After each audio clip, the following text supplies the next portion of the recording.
Hermanos, después de la resurrección de nuestro Señor Jesucristo y las apariciones durante 40 días después de su resurrección, el ministerio terrenal de Jesús había sido terminado, completado. Por cierto, parece que los 40 días eran el perfecto tiempo de Dios para cumplir ciertas misiones, ¿no? Por ejemplo, miramos en el Antiguo Testamento, cuando Dios envió el diluvio al mundo, hizo que lloviera 40 días y 40 noches. Cuando Moisés subió al monte Sinaí, allí estuvo ante la gloria de Dios 40 días y 40 noches. En otra ocasión intercedió también por el pueblo de Dios durante 40 días. Tremendo, ¿eh? Los espías de Israel, ¿recuerdan cuando llegaron a la tierra prometida por primera vez allí ante Canaán? Estuvieron 40 días espiando la tierra. Para comenzar su ministerio, el Señor Jesucristo estuvo 40 días en oración y ayuno. Y para terminar o concluir su ministerio terrenal, apareció a los discípulos durante 40 días. ¿Qué les parece? Si hacemos un resumen de Jesucristo, o sea, desde que Él entró, bueno, Jesucristo nació de una virgen, vivió una vida pura, sin mancha, sin pecado, murió una muerte vicaria y surgió de la tumba con un cuerpo glorificado. Y estuvo entonces en la tierra después de la resurrección 40 días, dice la palabra del Señor, que hablándole acerca del reino de Dios. ¿Cuántas cosas les habrá dicho, hermanos? Interesante, acerca del reino de los cielos. Y él ahora estaba listo para ya ir a la presencia de Dios y estar allí como mediador entre Dios y los hombres, ¿no? Pero si analizamos en cuanto a aquel lugar donde él estaba, en el Monte de los Olivos, hermanos, estaba allí en las afueras, el Monte de los Olivos, a las afueras de las murallas de Jerusalén, de los muros de Jerusalén. Se podía ver la ciudad de Dios. Y sirvió como un lugar ideal donde se podía ver toda Jerusalén allí. Por tanto, Jesús escogió ese lugar tan precioso para allí dar su última promesa y también dar la gran comisión. Su promesa de que regresaría por su iglesia. Y qué bueno que el Señor va a regresar algún día, ¿no? Amén. Pero parece que a los discípulos les interesó más el asunto de la segunda venida, ¿no? del Señor, que la misión que ellos tenían que cumplir. O sea, Él les habló de estas cosas, pero le entró la curiosidad del futuro, de qué es lo que va a pasar, ¿no? Y más bien nos damos cuenta que tenían una perspectiva, digamos, nacionalista judía, porque la pregunta era específicamente ¿cuándo restauraría el reino de Israel? Pensando en un reino temporal, terrenal, ¿verdad? Una gloria temporal. O sea, ellos después tuvieron que darse cuenta que el reino de Dios no era solamente para los judíos, sino para los gentiles, para todo aquel que cree en Jesucristo como Señor y Salvador. Ese es el pueblo de Dios, la iglesia de Cristo. No hay dos pueblos de Dios a la par, no, hay un pueblo de Dios, la iglesia de Cristo. Y en Hechos capítulo 1 vemos que el Señor les responde a ellos, a esta curiosidad. Miren, hermano, les dijo así simplemente: no os toca a vosotros conocer los tiempos o las sazones que el Padre puso en su sola potestad. Es decir, no es nuestro saber lo general de los tiempos, ni lo específico, los detalles de los tiempos. Hermanos, noten que hay aquí un no enfático. Hay aquí un no redondo para que no caigan la gente en la curiosidad de los tiempos y los detalles de los tiempos. Y tengo que decirlo, y hasta me da tristeza, lamentablemente, mis queridos hermanos, estas palabras del Señor se han violado mucho. Sobre todo desde el principio de los años 1900, con el enfoque futurista. Mis queridos hermanos, la gente se han dedicado mucho a los tiempos y las sazones de los tiempos. Pero el Señor dijo, no os toca a vosotros saber. Lo que sí el Señor nos dijo es que habrán señales. Y saben que las señales que el Señor dio se relacionan con los tiempos de Noé. ¿Recuerdan los tiempos de Noé cómo eran? Como dice las Escrituras, que todos los designios del pensamiento era de continuo en el mal. Hermanos, ¿no es eso lo que estamos viendo hoy en día? Fíjense que pensamos en Sodoma y Gomorra, como fue destruida por el pecado, ¿verdad? El pecado sexual, la perversión que había era tremenda. Miren, hermanos, casi que podemos decir que en todos los estados de Estados Unidos hay un Sodoma y Gomorra en alguna parte. ¿Sí o no? Señores, si nos guiamos por esas señales, tenemos que decir definitivamente que la venida del Señor está cerca. ¿Cuántos lo creen? ¿Cuánto más peor tiene que ponerse esto, no? Pero miren, el Señor les dijo en Mateo 24 también, les dijo, de aquel día y la hora nadie sabe, ni aun los ángeles de los cielos, sino solo mi Padre, solo mi Padre. Por lo tanto, yo tengo que decir que es en vano, es hasta pecaminoso, infructuoso, tratar de complacer la curiosidad en cuanto al tiempo y detalles de los tiempos en este asunto de la venida del Señor, hermano. Debemos de indagar en lo que se nos ha revelado. Pero una de las cosas que hay que tener un extremo cuidado y que ha sido lo más desastroso con los Apocalipsis en estos tiempos de interpretación es que hay que tener mucho cuidado de no tomar lo que es literal como simbólico, lo que es simbólico como literal. Pero sí, hermanos, cuando los discípulos preguntaron, fíjense que el Señor quería dar la gran comisión y ellos estaban preocupados por los detalles de la venida. Jesús dejó eso a un lado para darles a ellos un mandamiento urgente, un mandamiento de extrema importancia. Es decir, a partir de ese día, ustedes se van a dedicar a contarle al mundo acerca de un Salvador que puede redimir las almas y darles el gozo y la gloria eterna. Esa es la misión de la iglesia, ¿no? Esa es la obra que tenemos que cumplir. Ahora, noten lo que dijo, les dijo tanto a ellos como a nosotros. El Señor les dijo, pero recibiréis poder. A ver, digan conmigo.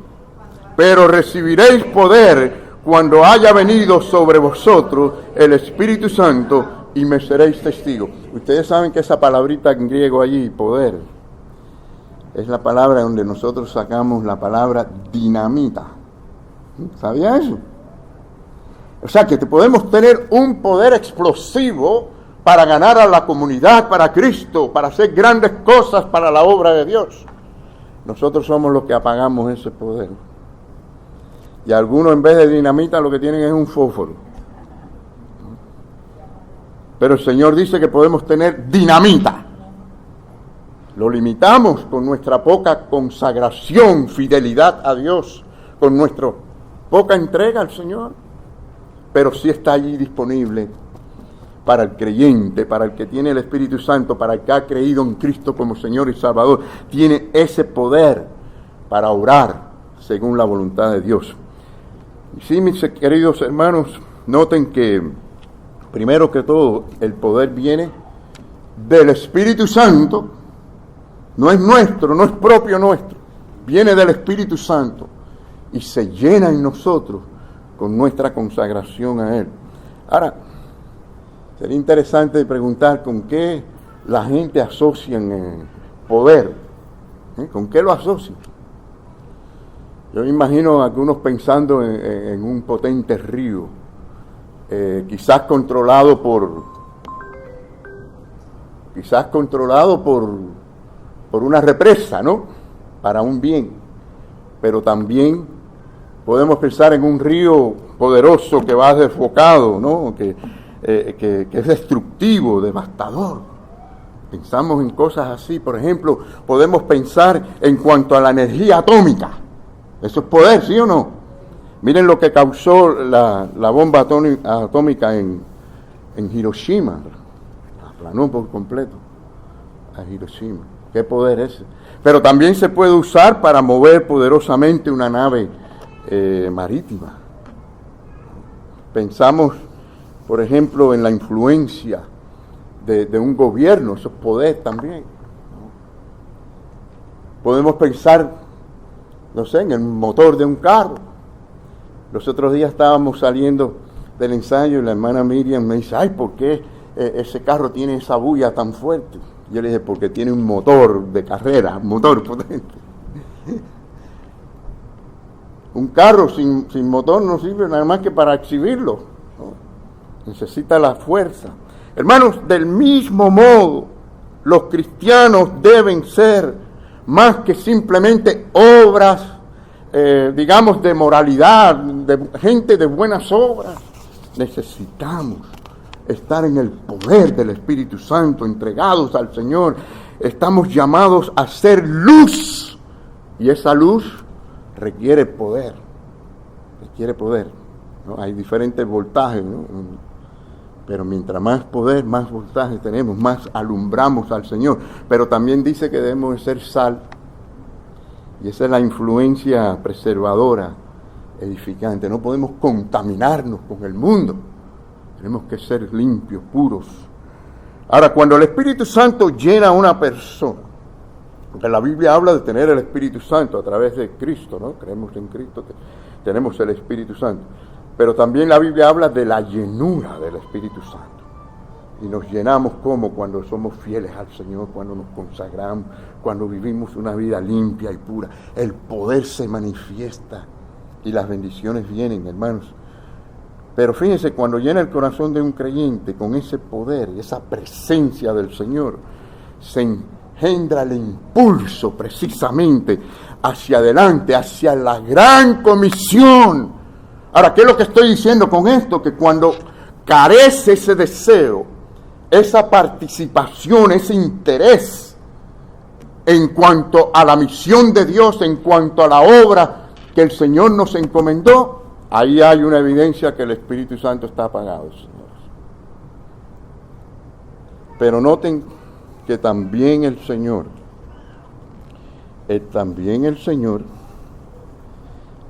usó una palabra cuando dijo testigos. Fíjate, es una palabra que es de un sustantivo que significa mártir. ¿Usted sabía eso? Porque ser testigos en aquellos tiempos era estar dispuesto a dar la vida por Jesucristo. ¿Qué les parece? Pero hay que tener ese deseo, hermanos. Con el poder del Espíritu Santo hay un enfoque en Jesucristo. La palabra del Señor dice que busquemos primeramente el reino de Dios. Si usted se lo vira al revés y busca las cosas, resolver los problemas, primero usted y después Dios, esa no es la fórmula de Dios. Dios dice más, buscar primeramente el reino de Dios y su justicia. Las demás cosas, Dios las va a poner, Dios las va a añadir en su lugar. Pero el testigo pone al Señor primero, pone la mirada en Cristo, y ese se llena del Espíritu Santo. Bueno, fíjense, un testigo es una persona que ha observado algo, que tiene conocimiento, y segundo, es una persona que también da testimonio, sin ningún miedo, sin temor. Y por eso la palabra se relaciona con ser mártir. Imagínense, hoy tenemos esto fácil. Aquí no están asesinando a las personas que testifican. Ayer salimos y tuvimos repartiendo tratados, hablando con la gente, no hubo problema. Sí, algunos rechazan, pero nada más.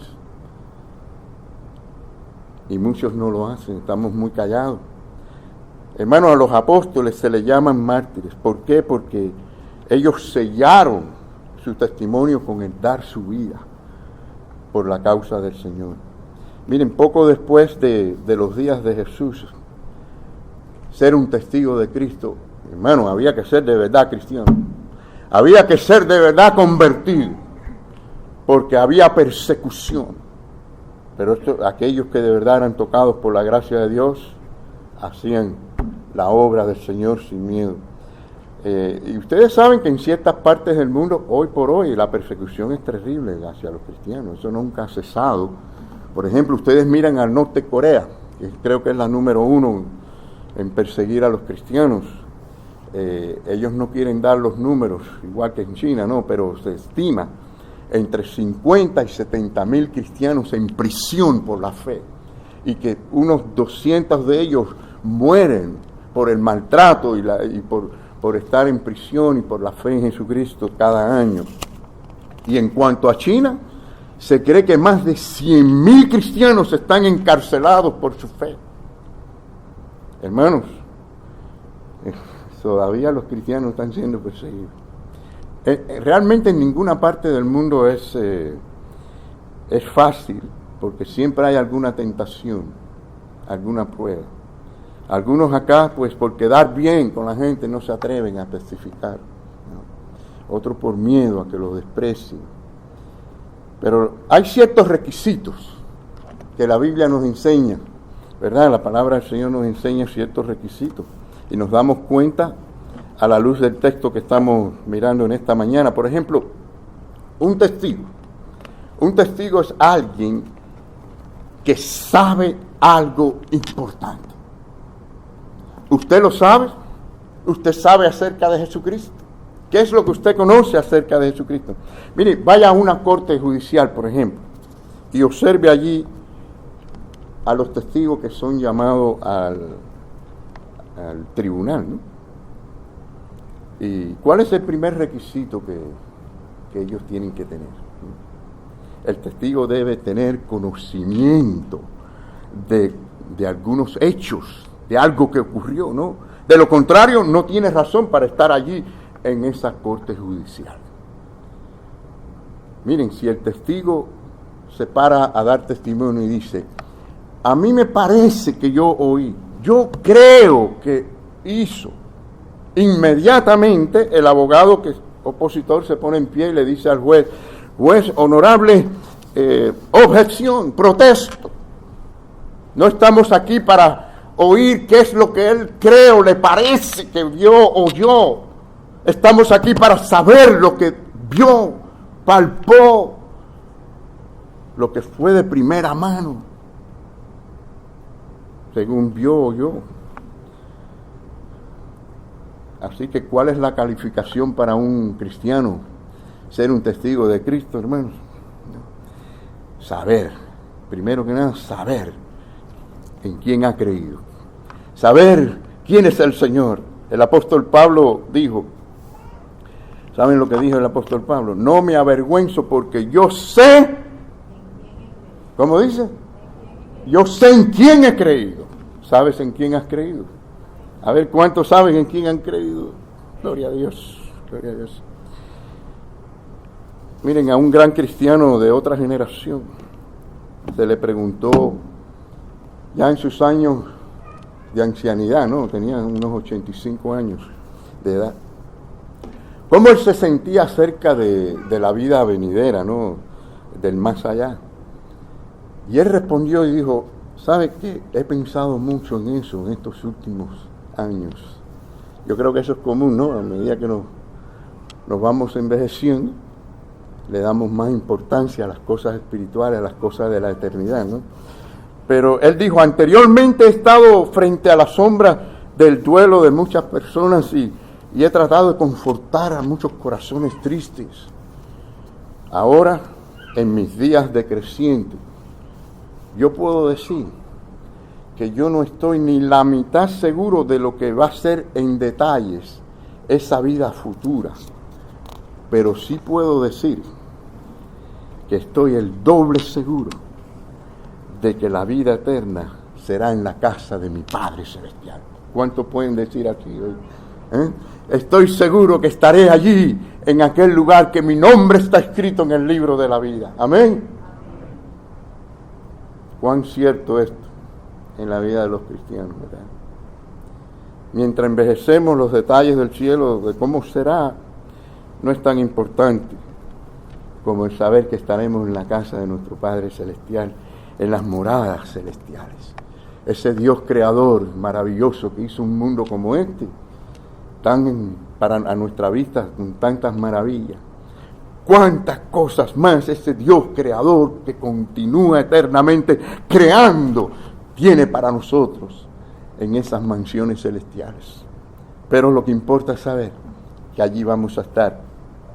Entonces, hermanos, podemos tener una esperanza firme de un hogar en los cielos si conocemos a Jesucristo como Señor y Salvador. Si estás aquí hoy y no le conoces, ven a Jesucristo. Te invitamos a que vengas a Él de todo corazón, entregándole toda tu vida al Señor, diciendo: Señor, he pecado contra ti. Tú diste tu vida en la cruz del Calvario para perdonar mis pecados. Perdóname a mí, Señor, te necesito. Así que de esa manera es que llegamos a ser un buen testigo del Señor. Ahora, un buen testigo no solamente sabe algo importante acerca de Cristo, sino también es uno que dice algo importante acerca de Jesús. Dice la palabra del Señor: y me seréis testigos. Es acerca de Jesucristo. El verdadero cristiano es un testigo de la persona de Jesucristo. ¿Qué es lo que usted pudiera decir acerca de Cristo en esta mañana? Si alguien le pregunta, ¿qué dirías? Acerca de su deidad, acerca de su encarnación. Nació por obra del Espíritu Santo en una virgen, por eso no hubo pecado en él, ¿no? Su ministerio y sus milagros. Podemos decir también de su sufrimiento en la cruz, de su resurrección de entre los muertos y su ascensión a los cielos.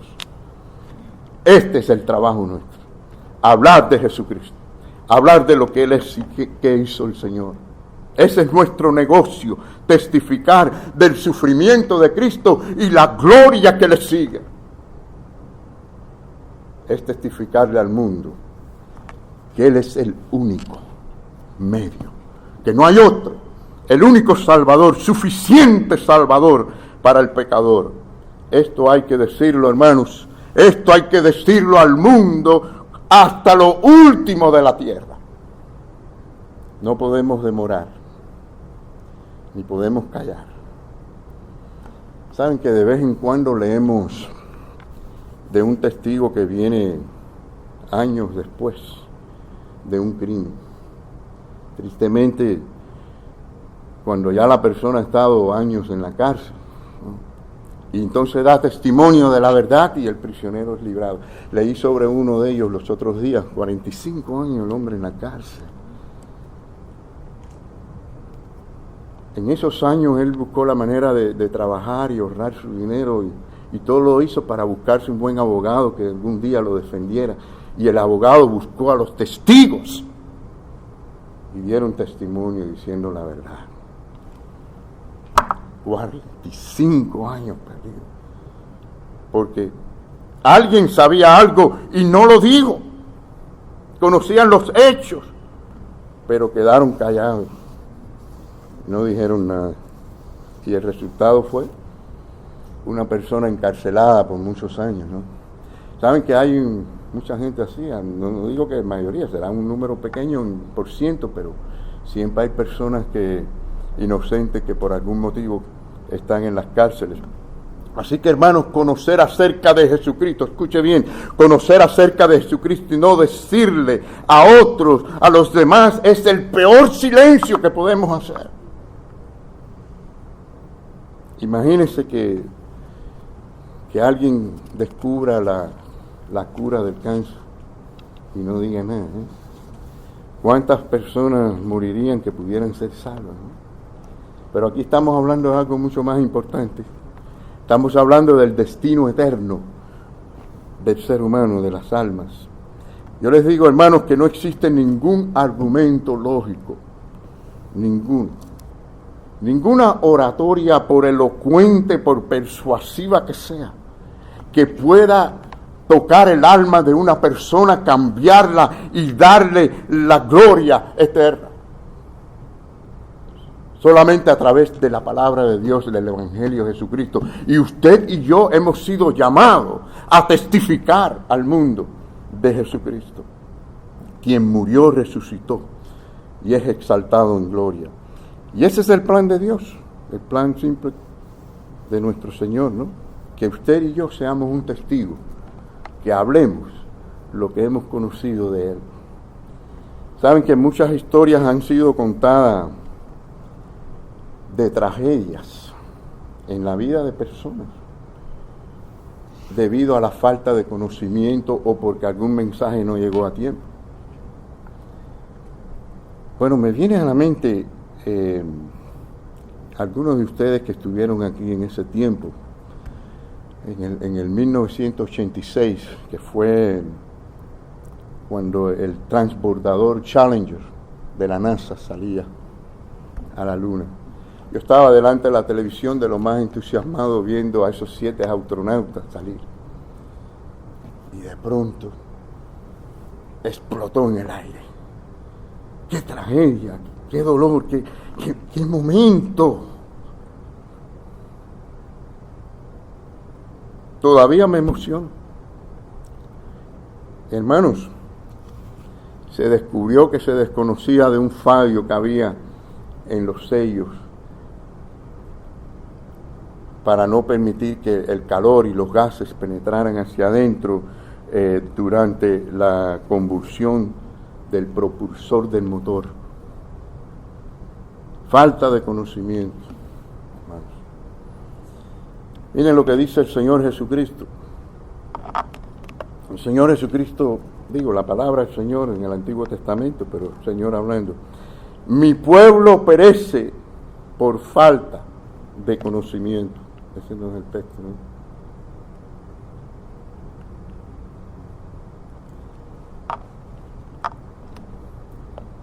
Estoy leyendo Oseas capítulo 4, versículo 6, dice: mi pueblo perece por falta de conocimiento.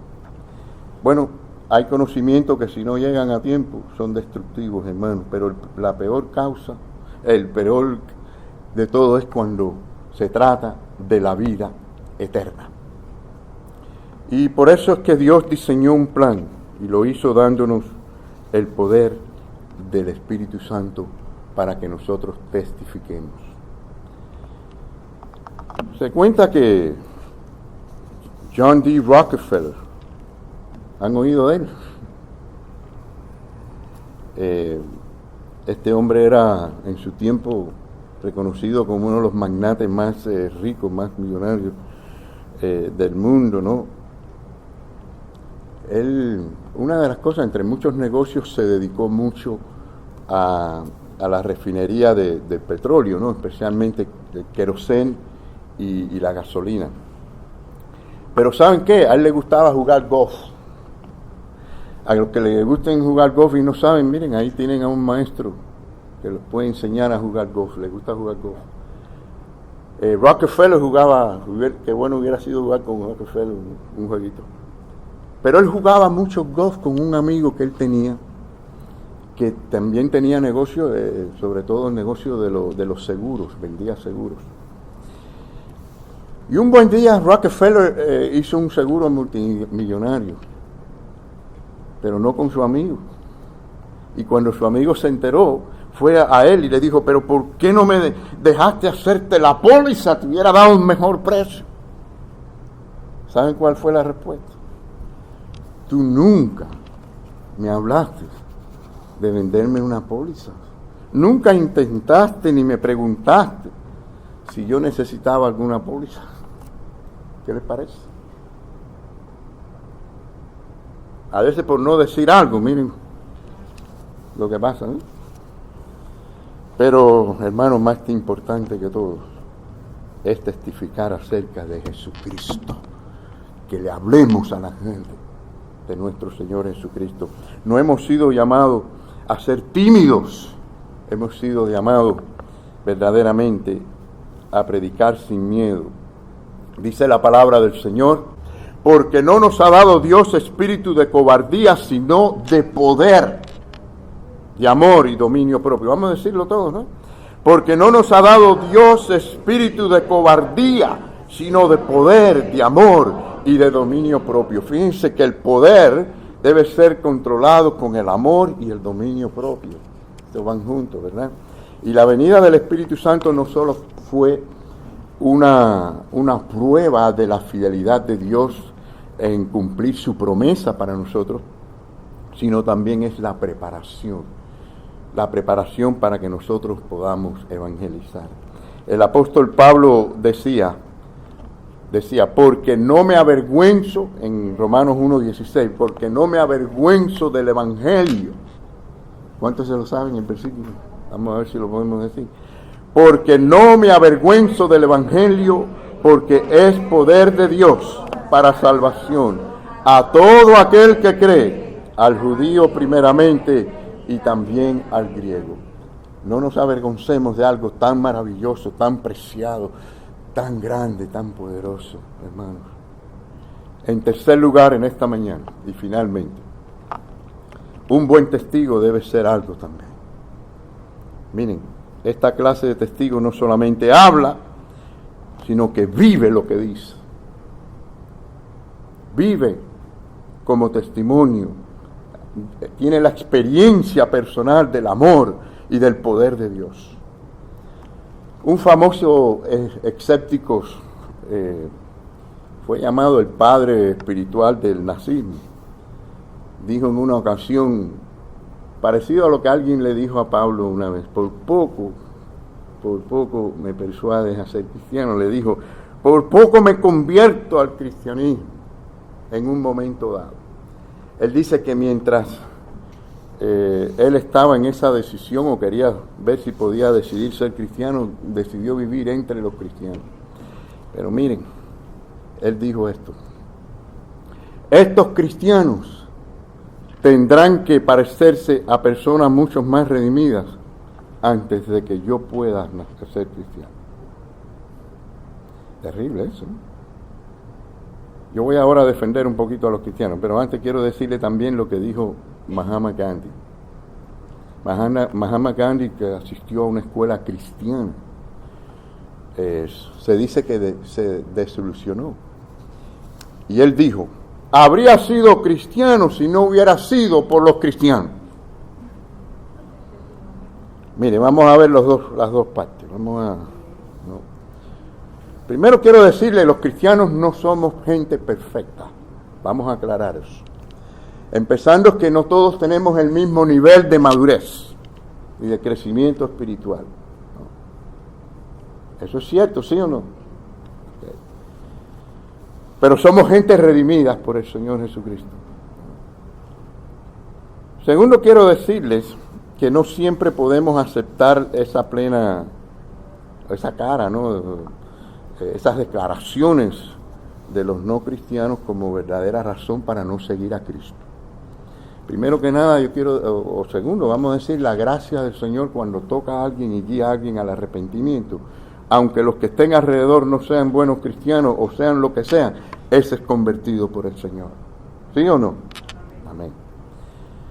Y la otra cosa, no todo el que dice Señor, Señor, entrarán en el reino de los cielos. No todo el que dice que es cristiano, señores. No todos los que van a una iglesia, sea bautista o cualquier otra denominación, es verdaderamente convertido. Y eso siempre deja malos testimonios.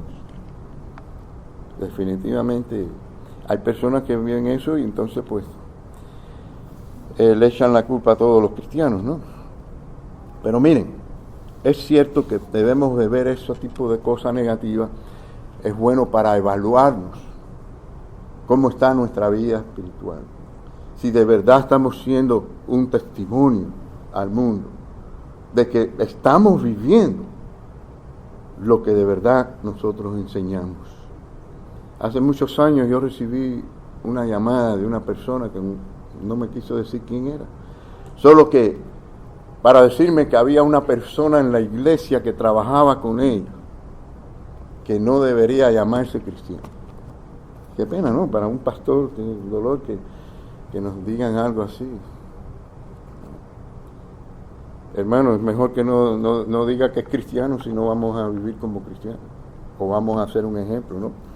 Pero en una corte, por ejemplo, ya que mencionamos eso hace un rato, un testigo puede decir algo que sabe, pero si el abogado opositor descubre que ese testigo es una persona que no es de integridad y tiene pruebas, tiene evidencia de algo que puede decir es un mentiroso, es un falso, es un hombre que anda en fraude, pues entonces lo trae al tribunal y es desechado el testimonio de esa persona. Así que del mismo modo, hermanos, miren, todas las buenas obras que hagamos, todas las vocalizaciones detalladas, todo será, como dice allí 1 Corintios 13, como metal que resuena, címbalo que retiñe. O sea, bulla nada más, si no tenemos amor. 1 Corintios 13 habla mucho del amor, ¿no? Usted puede hablar lenguas angelicales, repartir todo lo que tiene a los pobres, pero si no tiene amor, es equivalente a cero, nada, delante de Dios. Tenemos que vivir lo que predicamos, lo que enseñamos. Mis queridos hermanos, es importante para el testimonio, para ser buenos testigos del Señor Jesucristo. Saben, cuando la iglesia empezó a hacer esto, hubo tremendo gozo, tremendo avivamiento. Quiero que lo vean en este próximo texto. Allí en Hechos capítulo 9, versículo 1, dice que entonces las iglesias tenían paz por toda Judea. Entonces las iglesias tenían paz por toda Judea, Galilea y Samaria. Y eran edificadas andando en el temor del Señor. Y se acrecentaban fortalecidas por el Espíritu Santo. ¿Qué les parece? Había paz, había gozo, había crecimiento. Porque había un cuerpo de gente unida para testificar de Jesucristo. Pero fíjense que andaban en el temor del Señor. Es decir, había una consagración, una vida entregada a servir al Señor. Y el temor al Señor envuelve el amor al Señor, ¿no? Nadie que tenga ese temor es por simple miedo, es por amor. Como el que tiene amor a alguien, ofender a alguien que ama, ¿verdad? Queremos agradar al Señor porque le amamos. Esa es la clase de temor que es. Y el último pasaje que quiero compartir con ustedes es que a partir de ese momento dice que ellos fueron en toda Judea, en Samaria, ¿y hasta dónde? Hasta lo último en la tierra. Y nosotros tenemos que hacer lo mismo, hermanos. Desde la pequeña Habana, esa es nuestra Jerusalén, ¿no? Realmente. Y después Judea, después Samaria, ¿no? Y hasta lo último de la tierra, allí tenemos que llegar nosotros, con nuestro testimonio, con nuestras ofrendas, con todo, ¿verdad? Concluimos. ¿Quieres ser parte de esa misión aquí en Renacer? ¿Quieres unirte a esta iglesia a Renacer para cumplir esta gran comisión? El Señor te llama en esta mañana. No estás aquí por gusto escuchando este mensaje. Cristo te está llamando.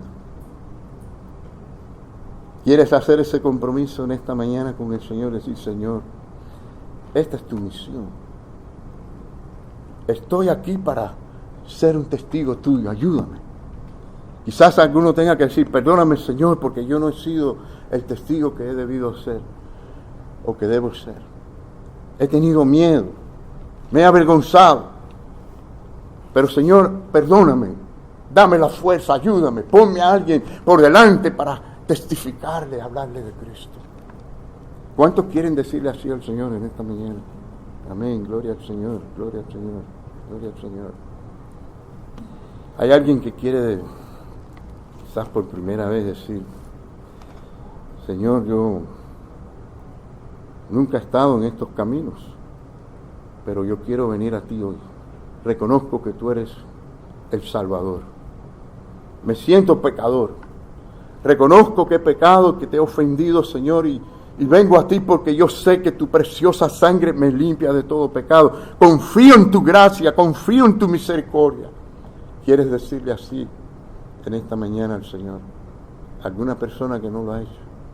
Y quiere decir, aquí estoy, pastor, iglesia, delante de Dios, yo quiero reconocer a Cristo como Señor y como Salvador. ¿Quieres venir a Él? No te avergüences, Señor. El Señor va a cambiar tu vida y te va a bendecir.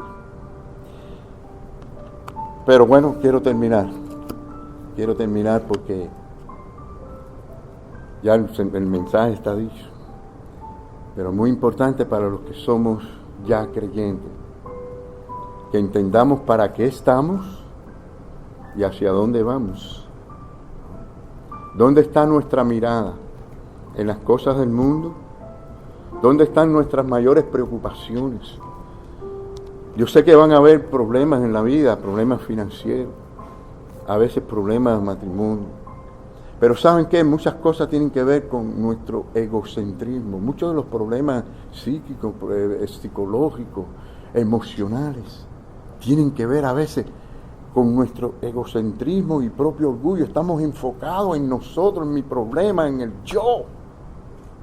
Pero si volteamos la mirada hacia la gloria de Cristo, hacia el Señor Todopoderoso, a nuestra relación con Él, el Señor bendice nuestras vidas y pone las cosas en su lugar. Amén.